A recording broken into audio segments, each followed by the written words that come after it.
HSC 26 batch আর মাত্র কিছুদিন পর তোমাদের এইচএসসি পরীক্ষা। আর এখনো তোমাদের মধ্যে অনেকে আছো যারা অর্থনীতি নিয়ে চিন্তায় আছো যে ভাই আমি অর্থনীতি কিভাবে পড়লে শেষ মুহূর্তে 90+ মার্ক পাইতে পারি। আমি এখন অর্থনীতি ঠিকভাবে পড়ি নাই বা এতদিন ফোকাস করি নাই, এখন কি দেখতেছি অনেক গ্রাফ অনেক ম্যাথ, কিভাবে করব কোনো চিন্তা নেই। আজকে মাত্র 3টা টিপস শেয়ার করব, যে 3টা টিপস ফলো করে আমি নিজেও অর্থনীতিতে 90+ মার্ক পাইছিলাম 2টা পত্রেই। ওকে, অ্যান্ড আমি এইচএসসি 25 ব্যাচে ছিলাম, আমি দিনাজপুর বোর্ডেও বোর্ড টপার হতে পারছিলাম, আমি দিনাজপুর বোর্ডে 32তম পজিশন হোল্ড করতে পারছিলাম। সো তুমি যদি এই 3টা টিপস ফলো করো, আমি যে 3টা টিপস তোমাকে বলবো, তাহলে তুমিও নিজেও অর্থনীতিতে শেষ মুহূর্তে 90+ মার্ক পাইতে পারবা ইনশাল্লাহ। সো আমাদের প্রথম যেটা টিপস সেটা হচ্ছে যে প্রথমে তোমাকে বিগত বছরের প্রশ্ন অ্যানালাইজ করতে হবে। ভাইয়া তুমি যখন এখন রিভিশন দিতে যাবা, রিভিশন দিতে যাওয়ার সময় তুমি যদি এখন পুরো বইটা খোলো, এত মোটা এই অর্থনীতির বইটা খুলে একটা 200 পেজের অধ্যায় শুরু করো, এন্ড তুমি যদি A to Z করতে থাকো ভাইয়া, তুমি শেষ মুহূর্তে কুলাইতে পারবা না, সময় পারবা না। আর শেষ মুহূর্তে যা তুমি দেখবে তোমার সবকিছু রিভিশন দেওয়া হয় নাই।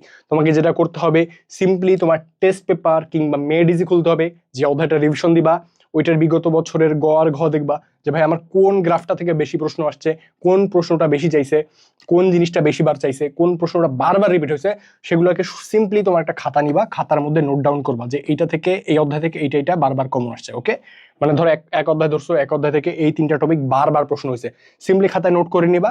আর খাতায় নোট করার পর মেইন বইয়ে যায় ওই টপিকটা খুবই ভালোভাবে পড়বা, মানে ওই টপিকটার উপর মাস্টার হতে হবে তোমাকে। বাকি টপিক তুমি পড়ো বা না পড়ো, একটা অধ্যায়ে 10টা টপিক থাকতে পারে, তোমার 10টা টপিক পড়তেই হবে না। আমি নিজে গ্যারান্টি দিয়ে বলতেছি, আমি নিজে বোর্ড টপার হয়েছিলাম, এন্ড আমি সেই জন্য বলতেছি যে 10টা টপিক পড়তে হবে না। তোমাকে জাস্ট বিগত বছরের প্রশ্ন চেক করতে হবে টেস্ট পেপার অথবা মেডিজিতে, তারপর সেই টপিক থেকে তোমাকে নোট করতে হবে যে এই টপিকগুলো থেকে বারবার কমন আসছে, এন্ড শুধু ওইগুলো ভালোভাবে পড়তে হবে।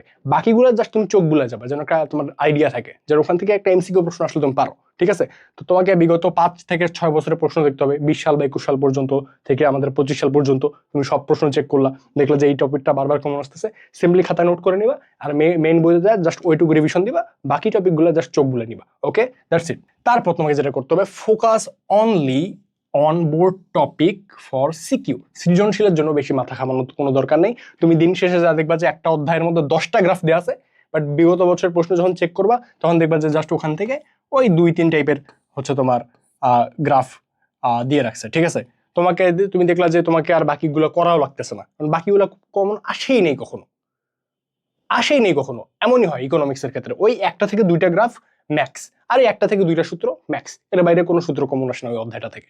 এটা যে কোনো অধ্যায়ের ক্ষেত্রে হইতে পারে। ঠিক আছে, তো তুমি যদি সিকিউ এ ভালো করতে চাও, সৃজনশীলে যদি তুমি 10-এ 10 পাইতে চাও, পাওয়া খুবই ইজি। ঠিক আছে, তোমাকে জাস্ট গ্রাফের নিয়মটা মনে রাখতে হবে। জাস্ট তোমাকে আগে বোর্ড টপিক সিলেক্ট করতে হবে যে আচ্ছা বোর্ডে এই টপিকটা বা এই গ্রাফটা থেকে বারবার প্রশ্ন আসছে, আমি এই গ্রাফটা অনেক ভালোভাবে করবো। কারণ আমি নিজেও আমার ফ্রেন্ডকে অনেক জ্বালাইতাম, ওই ইকোনমিক্সে ভালো ছিল, আমি একটু কাঁচা ছিলাম, আমি ওকে বারবার মেসেজ দিতাম, বারবার কল দিতাম। ঠিক আছে, দিয়ে বলতাম যে ভাই এটা কেমনে সলভ হলো, এটা কেমনে সলভ হলো। ঠিক আছে, দ্যাটস ইট। আর থার্ড যেটা হচ্ছে, থার্ডে তোমাকে যেটা করতে হবে যে এমসিকিউ এর জন্য সিম্পলি বোর্ডের যত প্রশ্ন আসছিল বিগত বছরে, বিগত 5 বছরে, সেগুলা, আর কলেজে টেস্ট পরীক্ষায় গত 2-3 বছর যা যা কমন আসছিল সেগুলো তোমাকে ভালোভাবে করতে হবে। এর ফলে কি হবে, তোমার এমসিকিউ এর জন্য ইজিলি তুমি 25+ মার্কের প্রিপারেশন নিতে পারবা। ওকে, আর তুমি যদি এমনি তো বলবো ভালোভাবে রিডিং দিয়ে থাকো, খুবই ইজি, তুমি এখানে 30 মার্ক ইজিলি অ্যাটেন্ড করতে পারবা, কারণ আমিও পারছিলাম। কারণ অর্থনীতির এমসিকিউতে মার্ক তোলা খুবই ইজি হয়, ইজিলি 30-এ 30 পাবা। জাস্ট তুমি যদি বোর্ডের বিগত 5 বছরের বোর্ডের এমসিকিউ গুলো আর কলেজের এমসিকিউ গুলো ক্লিয়ার করে রাখো, ইজিলি তুমি 25 মার্ক পেয়ে যেতেছো। আর যদি তোমার একটু ভালো আইডিয়া থাকে, রিভিশন দেওয়া থাকে পুরো মেইন বইটা, তুমি ইজিলি ওখানে 30+ মার্ক পাওয়া যাবে ইনশাল্লাহ। ঠিক আছে, দ্যাটস ইট। তোমাকে জাস্ট এইটুকুই করতে হইতেছে। আর তুমি যদি এইরকম সময় নষ্ট না করতে চাও যে ভাইয়া আমি হচ্ছে টেস্ট পেপার মেডিজি এত কিছু খুলবো না, আমি জানতে চাই, আপনি আমাকে বলে দেন ভাই যে আমি এই অধ্যায়, এই আমার ফার্স্ট পেপারে 10টা অধ্যায় আছে, এই 10টা থেকে আমি কি কি পড়বো, আমাকে একটু বলে দেন ইজিলি। কোনো চিন্তা নাই, আমি বলে দিচ্ছি। তুমি সেই সব টপিক পাবা আমাদের হচ্ছে কিউএনএ এইচএসসি হিউম্যানিটিস সাজেশন বইটাতে। এই বইটা এত বেশি শিক্ষার্থী প্রত্যেকদিন অর্ডার করে যে বলার বাইরে। কেন করে ভাইয়া? কারণ এখানে প্রত্যেকটা অধ্যায়ের মানবিকে যে 21টা বিষয় আছে, মানে লাইক তোমাদের গ্রুপ সাবজেক্ট যে 21টা বিষয় আছে, সবকিছুর কমন উপযোগী টপিক এই বইটার মধ্যে দেয়া আছে। মানে তুমি যদি একটু দেখো এই বইটা, আমি তোমাকে একটু দেখাই যে এখানে হিউম্যানিটিসের একদম সবকিছু বিগত বছরের সব বোর্ড প্রশ্ন দেওয়া আছে, যে কি কি কমন আসছে, কয় কোনটা কমন আসবে এই অধ্যায় থেকে, ক্ষয় কোনটা কমন আসবে, গয় কোনটা কমন আসবে, ঘয় কোনটা কমন আসবে, সবকিছু এখানে লিস্ট আকারে এই বইটার ভিতর দেওয়া আছে। তুমি যদি এই বইটা একবার পড়া শুরু করো, তুমি বুঝবা যে আসলে এই বইয়ের বাইরে প্রশ্ন হয় না। এই বইটাকে ইনশাল্লাহ 80-90% কমন আসবে। এটা যে কোনো বিষয় হোক, এটা হতে পারে তোমার পৌরনীতি, সমাজবিজ্ঞান, সমাজকর্ম অথবা অর্থনীতি, সবকিছু এই বই থেকে কমন আসবে ইনশাল্লাহ। তুমি আমার থেকে গ্যারান্টি নিয়ে যাও, এই বইটা থেকে 80-90% ইনশাল্লাহ কমন আসবেই, যেটা প্রতি বছর বিগত যে কোনো বোর্ডে যে কোনো বিগত 5 বছরের যে কোনো বোর্ড হোক এই বোর্ড থেকে কম আসছে। ওকে, সো এইটুকু। তুমি যদি অর্থনীতিতে আসলেই 90+ মার্ক পাইতেছো শেষ মুহূর্তে, এই স্টেপসগুলো ফলো করো। আর যদি একটু বেটার ভিউ চাও তাহলে simply QnA HSC humanity suggestion order করে ফেলবা আজকের মধ্যে। ওকে, আসসালামু আলাইকুম।